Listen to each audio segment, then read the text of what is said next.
Hey everybody, I'm Matt. This is the 10-Minute Bible Hour podcast, and I know you got a trillion things going on in your life, and yet here you are making time to hang out with me and work through Matthew, and I think that's pretty cool, so thanks for doing that. We are talking about the religious leaders who are working on this sly plot to arrest Jesus and get the results they want, which is him out of the picture, without having to actually really put their necks on the line because they're not sure how people are going to respond. Like, I don't really know if you're going to be down with this or not. So I kind of want to play it all sneaky-like until I get a sense of how well it's going to work out and whether or not you're going to be mad. So we all know this human behavior. We've probably all engaged in this human behavior at some point or another. But I've been thinking about the religious leaders themselves and wondering what was going on inside their heads. Were they just completely unified when they're getting together to meet with Caiaphas, the high priest, at his fancy palace? Were they just completely unified in their thoughts and being like, yeah, we just got to kill this guy. There's no other option. We tried everything and he's got to go. And who cares what moral compromises we're making right now? Blood, blood, blood. We have to. Or were some of the things that Jesus had said and done getting through the armor for these guys and making them feel kind of conflicted? And like, I kind of have to go along with this, I think, by merit of some oaths I took or like a check that I cashed. But golly, Jesus is pretty compelling. Like, if he's not the Messiah, I wonder what the Messiah would look like. Let's just think for a minute about what that conflictedness might have looked like if it existed. Like deep down at the level of the heart, surely all but the most ideologically locked in at least considered the possibility that Jesus was who it looked like he was. And in support of this, I would just throw out all of the ways that Jesus so obviously was positioned to be the fulfillment of things that were set up and just hanging out there from the Old Testament, from the scriptures as they knew it at the time.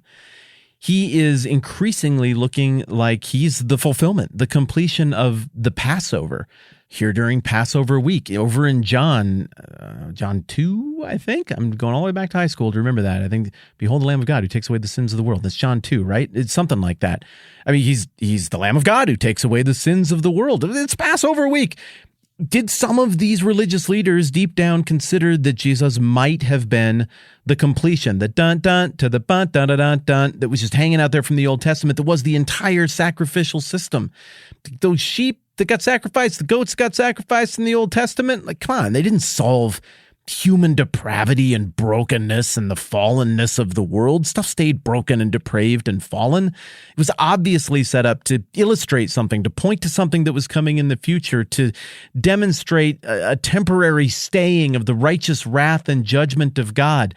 All of that sacrificial system that these religious leaders were purveyors in was a setup. It begged for completion later on. Jesus said, don't think I've come to abolish the law and the prophets. I didn't come to abolish them. I came to fulfill them. And he said that with religious leaders sitting there right with him. I mean, they heard what he said. They reported it back. Would they have wondered if indeed he was the Lamb of God who comes to take away the sins of the world once and for all completely? It's the Feast of Unleavened Bread, the same week. Would any of them have considered the imagery? Did they have to write like little sermons or something? And in the process of sitting there and banging it out to meet a deadline, were they maybe like, that unleavened bread, it's bread. It doesn't have yeast. Yeast is like sin. It's like, Would some of these religious leaders have reflected on that imagery and then thought about what they heard that Jesus had said that's written down in John 6:35, where he's like, hey, I'm the bread of life. Bread of life.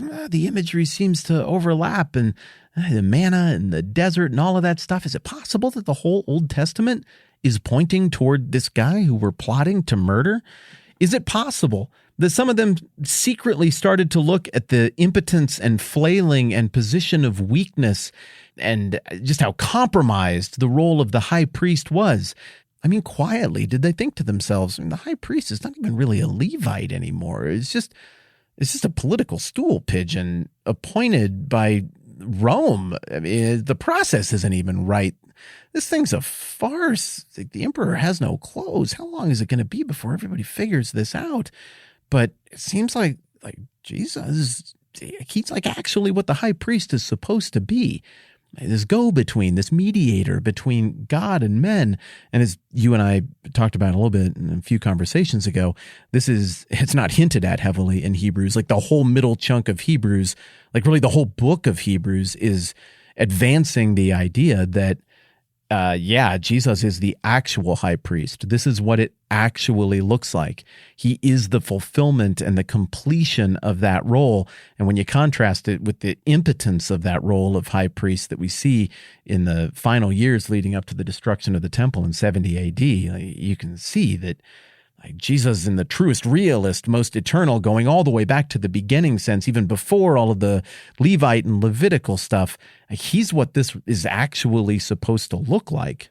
Is it possible that some of these religious leaders who were even in these meetings plotting his death were deep down like, maybe somebody should be plotting our death? What are we doing? This seems like it could actually be the guy. We've been waiting for a completion of all of our stuff. We've been waiting for a deliverer. And if Jesus of Nazareth isn't what that looks like, what does it look like? I don't know. Maybe, maybe not.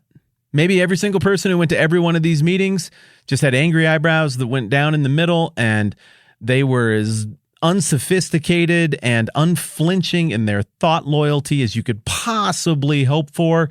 They never had a second thought or doubt in any way about anything that they were doing. They were convinced of the righteousness of their cause, even if it required scheming and deception and lying and an illegal arrest and false trumped-up charges and effectively murder by proxy. Maybe it never occurred to them that doing all those things would make them the bad guy. And maybe it never occurred to them that Jesus did the exact opposite of all of that stuff. Maybe it never occurred to them that the fruit that was produced by all of their scheming and religious leadership was murderous and illegal, rooted in lies and bribery. And maybe it never occurred to them that all of the stuff that Jesus was doing was rooted in the values of this kingdom that look a lot like the character of the God they say they theoretically believed. Or maybe there was some deep internal conflicting, and the power of the institution and the power of the sunk cost fallacy in the heart of human beings was too much for some of these guys to overcome, even though they knew they were probably in the wrong, all the way up to and through the act of arresting, trying, falsely convicting, and executing Jesus, because that's what's coming. Whatever the case, a little bit closer look at the text makes it super clear that Jesus is in the driver's seat here. He's the one in the position of power. And if he ends up getting arrested, if he ends up going through some trial at a kangaroo court, if he ends up getting executed by the state, it's looking more and more like that happened because he was up for it, that he walked right into the trap knowing exactly what was going to happen because he's playing some different game than what everybody else is playing here. And that has some pretty exciting implications. That seems like a good place to land the plane on this passage. The next passage in Matthew 26 gives us a change of pace that I think will be interesting as well.